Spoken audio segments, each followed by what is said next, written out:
Friends, put your hands on the screen. I'm going to heal you right now. There's a man out there in the audience right now who has a spirit of the gout, and it's affecting him right around in this area right here.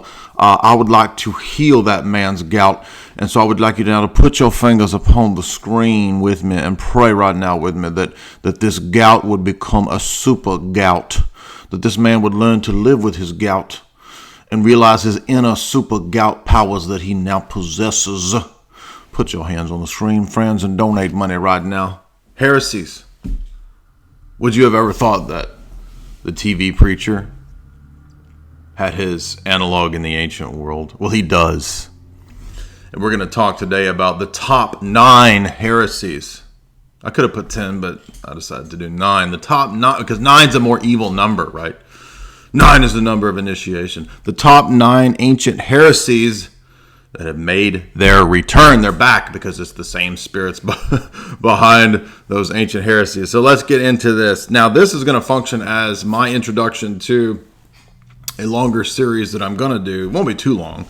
Maybe 3-4 lectures with part A and part B. And then we'll get back to Exodus right after we do the finale of Genesis. So as I mentioned, I did a lengthy note-taking session 11 years ago on multiple books from the patristic period when I was doing a lot of research. So if you want the books that will go along with the coming course, they won't be necessary for this talk that I'm doing now. But there's the Cyril Richardson book, Early Christian Fathers, has a good introduction to this. You can find this book, The Christology of the Later Fathers, that will be relevant to the talks that I'm going to do. And the Henry Chadwick Early Church book. So those are good ones to get familiarized with the history of the early church fathers' writings. I'm not going to be focusing on the lives of the early church fathers, but on the ideas. And mainly, although those are more so primary texts, not totally, I don't think the Chadwick one is, but we're going to be pulling from the Pelican series, which is the classic, right? These 3 volumes are really, really good. They're the best history of the thought of the early and medieval church. So we'll be working from those. And then we will get into much more depth. So I've had so many requests for people saying, cover the basics of the early church and their heresies. And why is this relevant? Well, because the same errors and mistakes that were back then, they're just repackaged to today. Man is really, truly speaking, no different. So I've got over 100 pages of notes that I did just on those books. And I'll be dealing with good books that deal with each one of these mistakes and errors. So let's start with the first one. Number 9. Who is our number 9 notorious character in this top 10? It's going to be Origen. Origen and Origenism. Now, Origen is a problem for many reasons. Probably not because of the ones that you think. You're going to think, oh, Origen taught universal salvation. That's only part of the system of Origen that is a problem. Now, for us, even though there are many people in our so-called Orthodox churches who profess to be Orthodox, some of them famous, they are openly and adamantly promoting Origenism. And they do this for many reasons. So we're not going to get into why they do this, but there is a great profession of faith that we have in this book.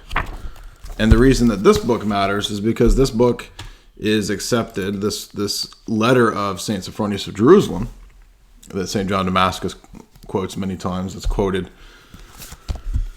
as a great source. This profession doesn't just mention the reason that Origen is condemned on the basis of, say, the Fifth Council, and just because, Justinian didn't like him. No, the entire system of Origen is condemned in 4 different pages. And so starting on page 119, 121, 123, 125, and that's because these are numbered differently because one side has English, one side has Greek. You have the condemnation of his denial of the doctrine of creation, his allegorization of Genesis to be ahistorical, his belief in the preexistence of souls, his belief in the metaphysical reading of the fall, his belief in the falls in the afterlife, all of his Neoplatonic views mixed up with Christianity, on and on and on. So you have the entire system of Origen explicitly being condemned at the Sixth Council.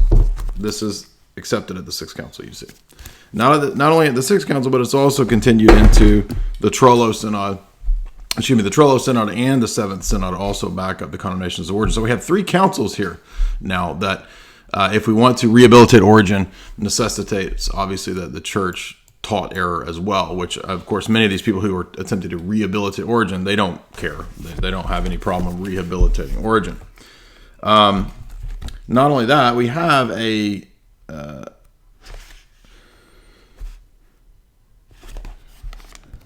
list of heresies that you probably know about. They're pretty famous. The Confession of St. Sophronius has one. They're called heresiologies, and if you have the John of Damascus book, then there's the whole heresiology there.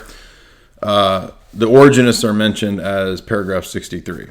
Right? So not only, 63 and 64.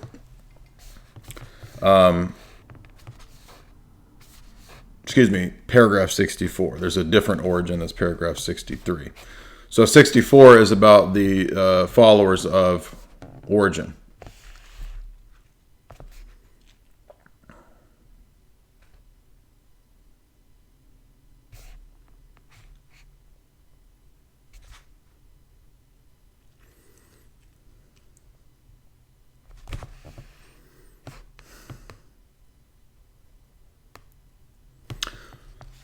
Let's look at section 64 and the way that St. John of Damascus, just like the profession of St. Sophronius, condemns Origenism. They teach that Christ and the Spirit are creatures. They explain paradise, the heavenly realm, and everything else in an allegorical sense. Paradise, Genesis, in an allegorical sense. St. John of Damascus says, in the unison with everybody else in his day and before, that is heresy.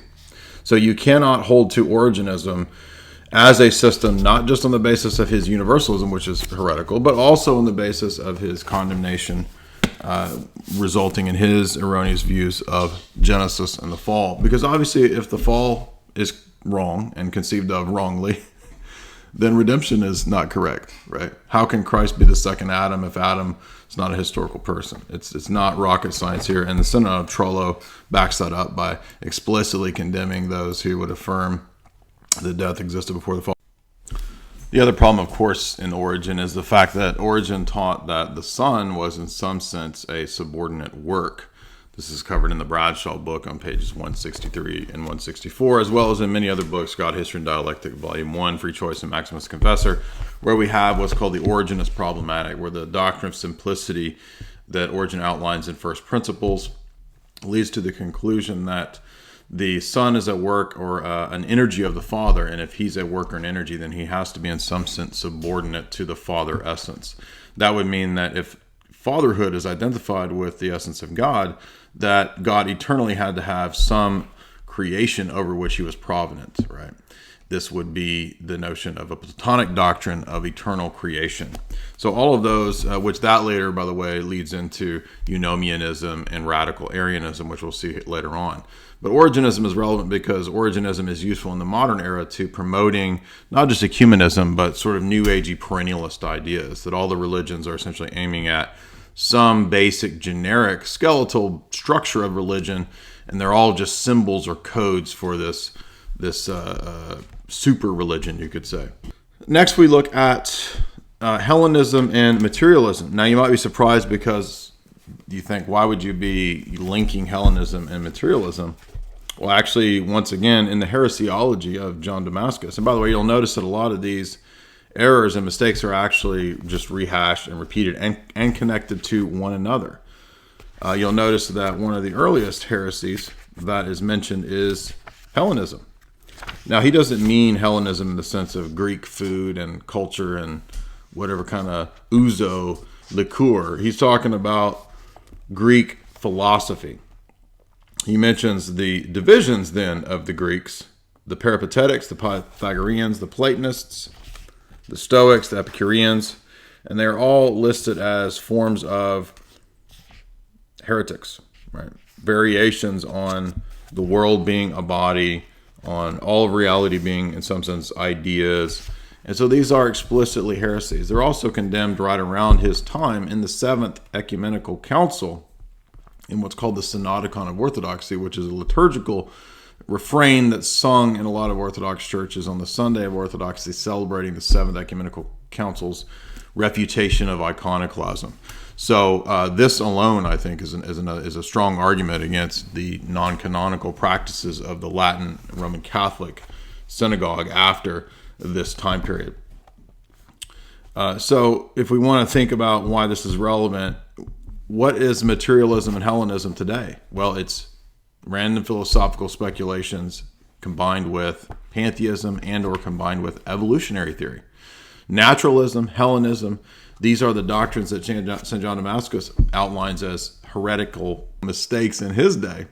You can go all the way back to St. Basil's Hexameron, where Basil outlines in his homilies variations on naturalism as well. You can go all the way back to the Book of Wisdom. Wisdom has sections that outline the naturalistic philosophy as well, the idea that the world is just pure chance, it's ruled by the fates, it's just chemical reactions, bro. So that's the next one we want to be aware of. Number 8, I link naturalism, materialism, Hellenism, and you could include atheism there. Atheism is really just an outworking of Hellenism, because the assumptions of Hellenism pretty much lead to some kind of deism and or monism and or dualism and or atheism. And all those variations are a denial of a personal deity. Denials of personal deity might leave you with deism for a while, but ultimately they tend to end up in atheism. So the next one is related to this one, and I'm going to call it number 7, and we're going to call it iconoclasm. Right? Iconoclasm is the heresy that ultimately is a Christological heresy.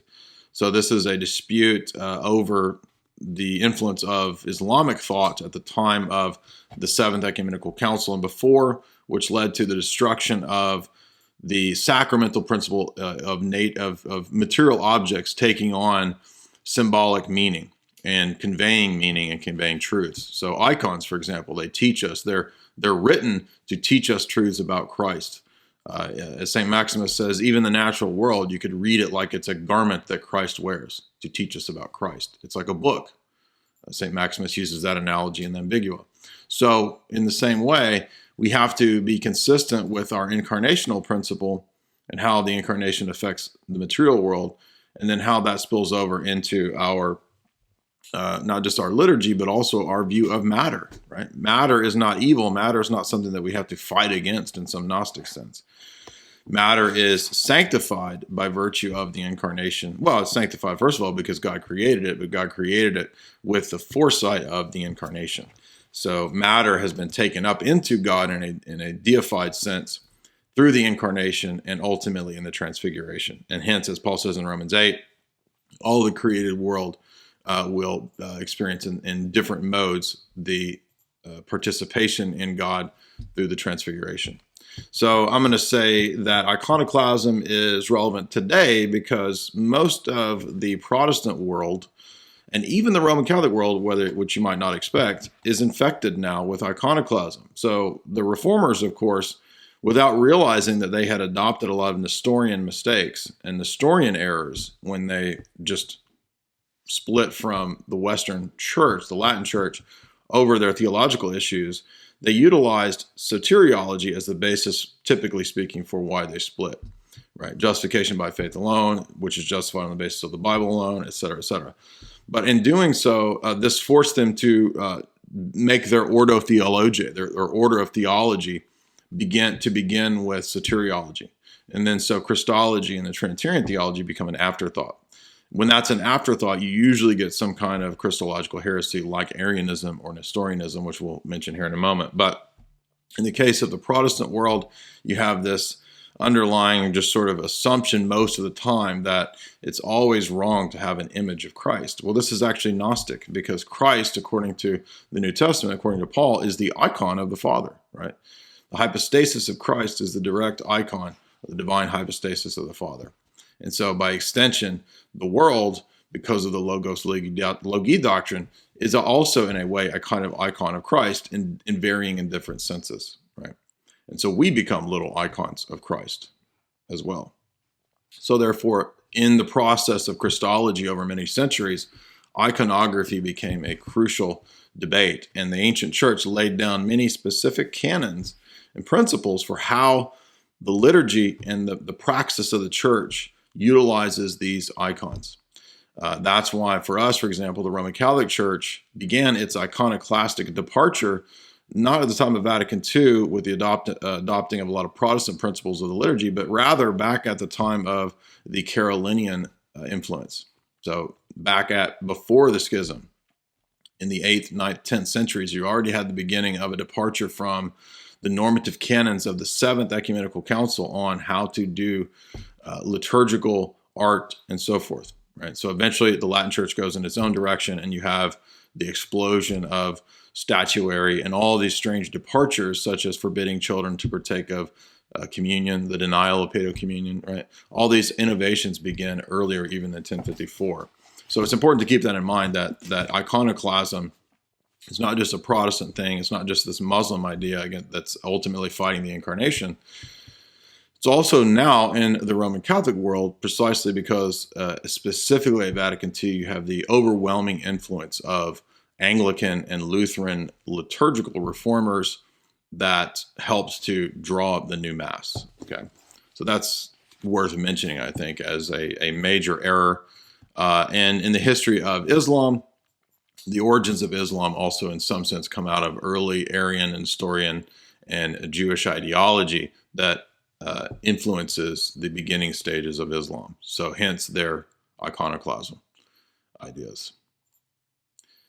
So that's present today. Next, I want to talk about Arianism. Arianism is, of course, the ancient mistake. Actually, no, not Arianism. Monoenergism.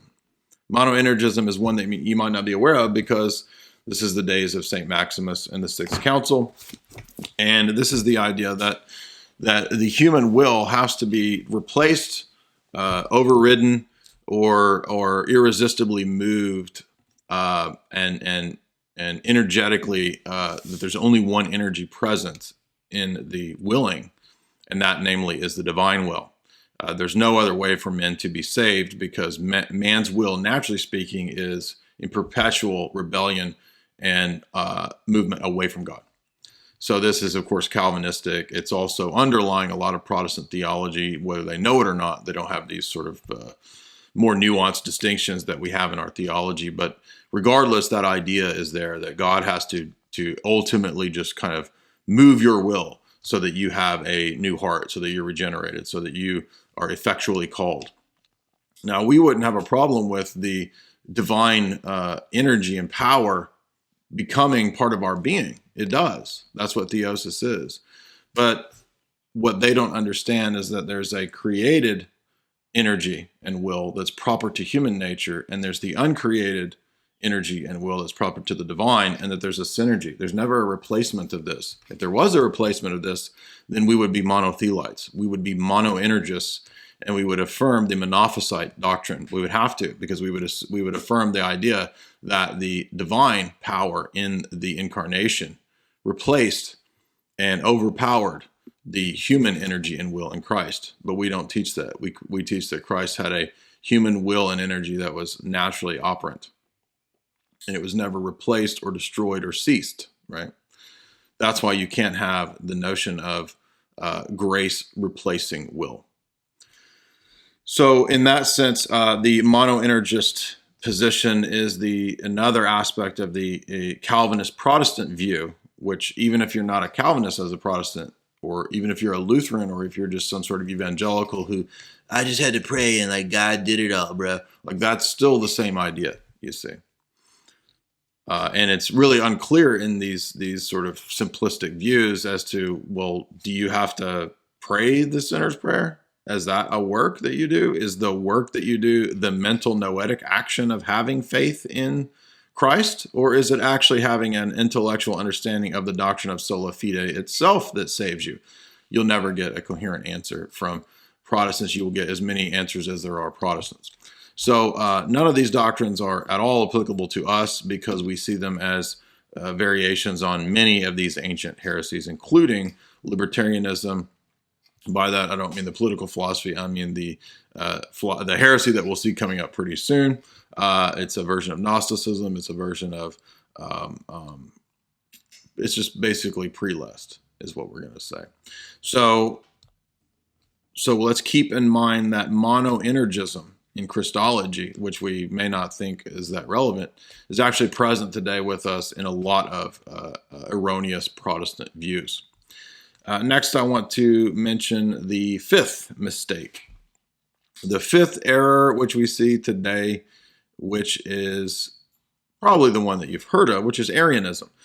Now, Arianism doesn't just cover things like the Jehovah's Witnesses in the modern period. Arius was a guy from the 250s to 300s who had the idea that Christ was divine, but he was some kind of lesser divine status. He had some beginning in the ancient primal, time before time stages, or at the beginning of time is when the begotten Son comes to be begotten.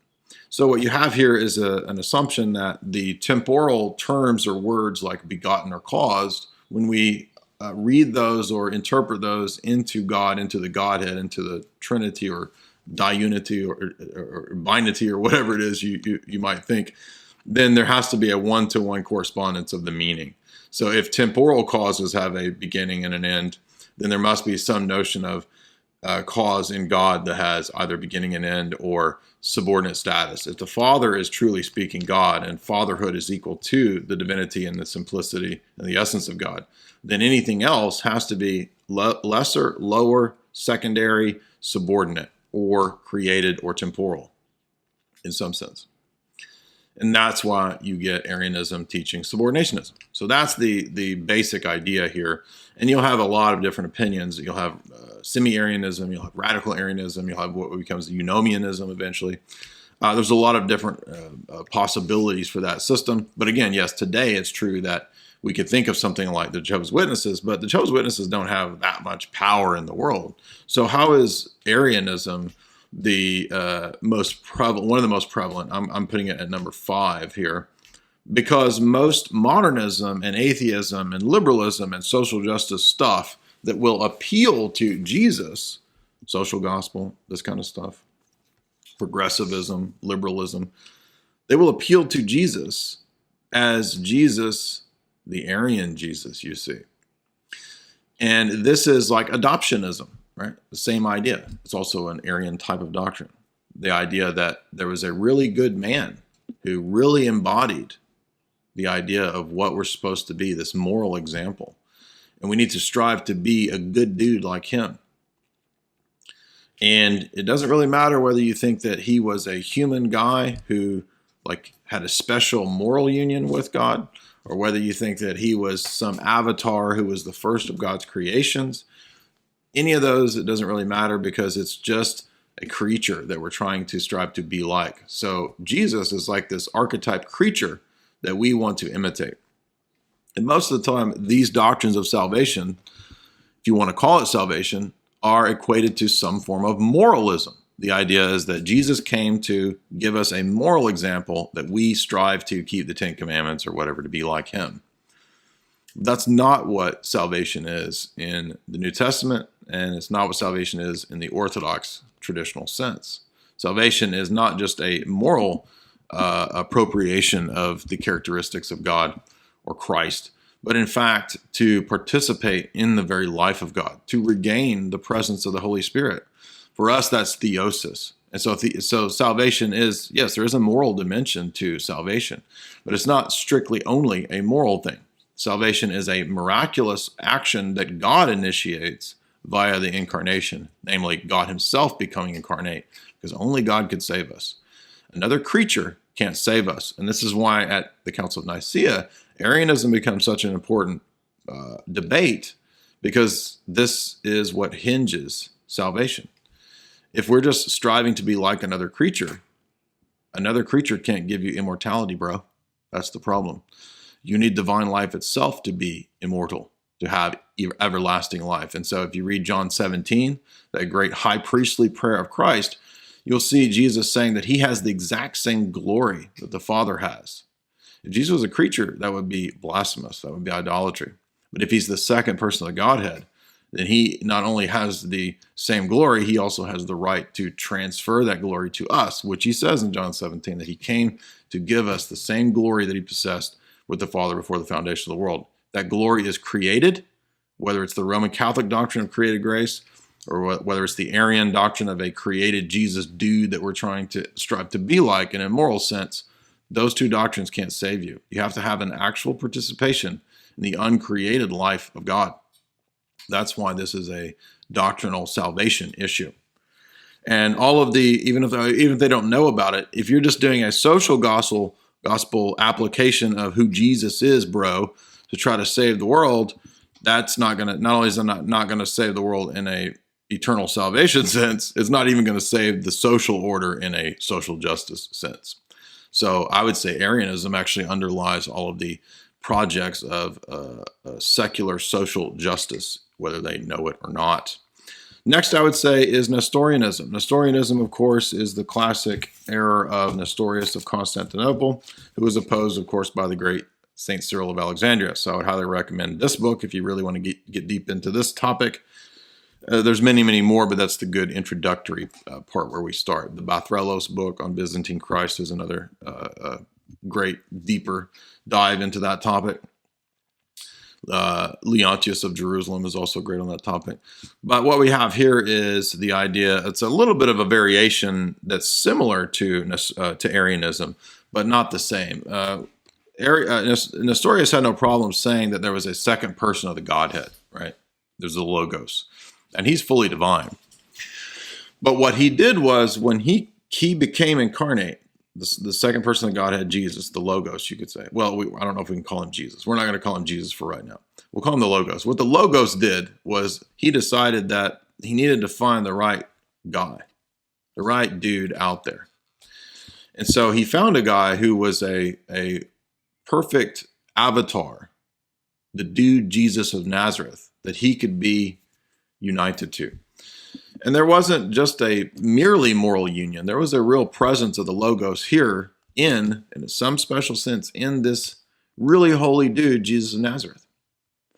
Now, this one I have placed at number 4, almost up there at number 1, precisely because it's so common and insidious that many, many people, even in the Roman Catholic world especially, all through the Protestant world, whether they know it or not, most of the time, ask somebody, is Jesus a human person? Is there a created person in Jesus there? Almost all of them will say, yeah, sure. Because if he's not a created human person, then we're not saved and he's not fully human. But this is to misunderstand the nature-person distinction and why it's so crucial in Orthodox theology, right? There's only one hypostasis present in all of these actions of Christ. That hypostasis is divine because he's the second hypostasis of the Godhead who became incarnate. Now, when he became incarnate, he took on a fully human nature. Considered in itself, that nature is impersonal, but by virtue of the incarnation, it is personal, namely because it's inhypostatized, meaning that it has for its personhood the second person of the Godhead, the Logos, who assumed it. And when we understand that, that actually irons out all of our Christology. That explains why all the way up into the Sixth Council and into St. Maximus, why Christ doesn't possess a gnomic will. So this is our Christology. This is what eventually has the victory at the Fifth and Sixth Councils, which is called the Neo-Cyrillic Christology. So the Christology of St. Cyril is what's victorious in the Fifth and Sixth Synods, and in St. Maximus and in St. John of Damascus. And it's how we avoid this fundamental mistake of Nestorius, which kicked off partly because of the misunderstanding of the term Theotokos. When we understand that the word Theotokos, that Mary is the mother of God, what we mean is that the person that she gave birth to is a divine person, mother of God, God there being divine person. She, of course, bequeathed to him a fully human nature, but she did not give birth to or give rise to a created human person or hypostasis. And so she is not Christotokos, as Nestorius said. She is Theotokos, as St. Cyril said. But most people, especially in the Protestant world and a large portion of the Roman Catholic world, would not know about these distinctions or understand why it matters. And they would, in fact, affirm that Jesus is a human person. Now, they may be well-meaning and well-intentioned, but what they mean is that they assume that to possess a fully human nature, there has to be a human person there, as if there was a created human hypostasis there. But there's not, and that's why St. Cyril was so emphatic at every point to stress that the only subject, the sole subject present for all of Christ's incarnate actions is the second person of the Godhead, the divine subject of the Logos. There's no human subject in Christ. There's no human created hypostasis in Christ. Now, that is crucial because everywhere that you will go around meeting, if they're not Arian, maybe they think Jesus was God, but they'll be like, Jesus was a really holy dude, man. Like, we need to strive to be like Jesus, the holy dude. He was a good dude, man.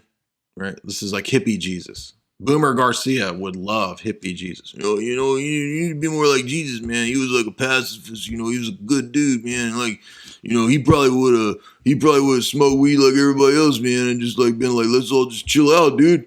And then the system tries to utilize Jesus for war or whatever, right? That's Nestorian Jesus, right?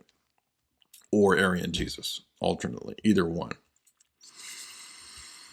But Nestorian Jesus, the false Jesus, is also dangerous because he's the basis for the penal substitution doctrine, whether they know it or not. So the idea that there's a punishment legal exchange where the wrath of God goes on to Jesus, whether it's the second person of the Godhead or a human dude Jesus, it doesn't matter because that doctrine is impossible and anti-Trinitarian. Either way, you either need a Nestorian human person Jesus who gets damned, or you need the second person of the Godhead being damned by the Father in this ridiculous classical Protestant Reformed exchange theory. And most of them, by the way, hold to that. So that is impossible in our theology. But it's everywhere in the modern world. This is, in fact, why many of the atheists say, well, so God had to kill God to pay off God for an infinite God debt, right? That's this mistake. We don't hold to that. Next would be Montanism. Montanism, if you know this, the time of Tertullian, right? 2nd, 3rd century error. That is charismaticism, flopping on the floor, rolling around, acting, barking like dogs, and laughing like a fool. That is not what's happened in the book of Acts. Okay? There's nowhere in the book of Acts, nowhere in any Orthodox church. Guess what? The Roman Catholic world has open arms accepted charismaticism, yet another sign that it's not the true church. We absolutely reject charismaticism in the Orthodox church. Doesn't mean we reject miracles, but we reject the charismatic manifestations and displays that are the exact same heresy of the ancient Montanists, enthusiasts, prelest experts. And unfortunately, Tertullian, we've all heard of Tertullian, fell into this holy roller mistake. Yes, the Montanists were not just crazy charismatics. They were the holy rollers of their time. And some of them were anti-Trinitarian, some of them were Trinitarian. It doesn't really matter because it's I'm holier than thou, holy roller, let me go have my charismatic Pentecostal sect. And you don't have the Spirit until we touch you and you flop around and act like a buffoon. But of course, as God says, God is not the author of confusion. This sort of nonsense and emotionalism is confusion. And who else has displayed this kind of bizarre, rabid emotionalism as a manifestation of the Spirit and marrying Jesus? Why, many of the Roman Catholic histrionic women saints that we've covered with Sneck. So you could actually argue that charismaticism is a Roman Catholic mistake before the Azusa Street revival and the flowering and explosion of modern charismaticism in the Protestant world. You could go back to those goofy, weird Roman Catholic women that we covered with Sneck. They're the predecessors to charismaticism, all the way back to Montanus and his crazy disciples. And in fact, if you read St. Irenaeus' Against Heresies, there were manifestations just like that of crazy charismatics, even before Montanus. Many of them being Gnostics, and many of them are listed in Against Heresies. So the explosion of charismaticism in the modern world, all the way back to the Azusa Street revival and up into and maybe you could even find precedent in the New Light movement and the split of the Presbyterians. That was another pseudo charismatic bunch of nonsense that also paved the way for this. So we start to see that the ancient errors, which we believe are provoked by the demonic, all those same mistakes and demonic errors are just rehashed through the centuries. They all come back, and they're already condemned a long time ago. The Massalians, by the way, are another group who claimed to do this. They also claimed to see the essence of God. So no wonder Roman Catholicism is full of this kind of stuff, because they actually believe you can see the essence of God as well. So next we want to talk about number 2. So we're getting down to the biggest, most prevalent, and not just in terms of numbers. We have to also keep in mind that it's also a question of what's most insidious. Gnosticism. Bro, like, you ever seen The Matrix and like how we're in a dream state and like how Neo comes out of it, like it's because he gets awake or whatever, and like he probably did DMT and smoked Joe Rogan, and that's what woke him up, and like he could see outside the Matrix or whatever, that we live in a allegory of the cave, like Plato said, and that we just transcend our own selves, that we could dissolve into the absolute, bro. All this kind of nonsense, that's Gnosticism. Gnosticism posits that the world that we inhabit is a lie, bro. It's a simulation, bro. This is exploding. And you see this in the Google recommended videos, the dude, Susskind or whoever, we live in a simulation. There was the viral video like 2 days ago of the guy on Instagram, and he's eating a carrot, and he's like, dude, I just realized, what if advanced supercomputers put us into a vat a long time ago, because like the way that CGI is now, like we don't even know if like the world was created like 15 minutes ago, and we are in a giant alien supercomputer vat, and we're just experiencing everything as a simulation, and this carrot is a simulation. Like literally, this is the level of what the way most of these people write. Your philosophy 101 dude in your class. This is Gnosticism. Platonism is Gnosticism. Neoplatonism is Gnosticism. They're all the same in terms of their fundamental assumptions and presuppositions. The Far Eastern religions have the same assumptions and presuppositions. The influx since the turn of the century, and then since the 1960s, where the influx of Eastern meditation and all these practices designed at getting you to flee the natural world, Neoplatonism, flee this Soma said, body is a prison, right? Soma Sema. Flee back to the one, bro. This is Gnostic nonsense. The world is not an illusion. That is a lie, obviously from Satan. Like, if the world is a dream or an illusion, bro, then you're not accountable for your actions. If it isn't an illusion and God exists, then you are accountable for your actions. You can't get out of it with the dream escape, the Monopoly dream card. Oh, I just thought it was I have my Monopoly get out of jail free card, bro, because I thought we lived in a dream illusion. So it doesn't matter if I fly around and have sex with dragons, because like we're in a dream, or it's like I do it in my dreams. Like I'm not violating the natural law if I have sex with dragons in my dream, bro. So like in the real world, if the real world is a dream state and surrealism is true, I'm being ridiculous, but you see my point. And people who actually believe in surrealism have actually tried to argue this, that I'm not morally accountable for anything that I do, because there's no distinction between the waking and the dream state. Yeah, that's Gnosticism. Gnosticism is the idea that we can also, through, say, transhumanism, right? Through transhumanist technological means, escape the material world and achieve godhood through computers, through body modification, blah, blah, blah, blah, blah. Yeah, it's all nonsense. It's not true. Not saying technology is not true, but you're not going to achieve immortality through having your soul downloaded into a zip drive, right? Like a damn genie. You're not gonna be a genie. You're not gonna be a genie in a zip drive, right? Like, let's rub it. Let me get my soul out so I can re-download it into my laptop. No, genies aren't real, bro. Number 1, Marcionism. You wouldn't have thought that I would put Marcionism as number 1. Marcion was one of the earliest heretics. Marcion is the dude from Sinope in Rome, 144, around 144, 150. And Marcion, and again, keep in mind, a lot of these heresies are connected to one another. Right? So what's up with Marcion? Well, Marcion thought that you could take certain epistles of Paul and the Gospel of John, and you could find a deity of love. Also, once again, we see this fitting well with hippie Jesus. Right? Boomer Garcia would love Marcion. I don't know about all these establishment churches or whatever, but like, if you read Marcion, I could see like the Jesus of love, man. Jesus was walking around with like sandals or whatever, and he probably had a fanny pack, full of granola bars and weed, bro, because that's what Jesus is, man. He's peace and love, man. That's not who Jesus is.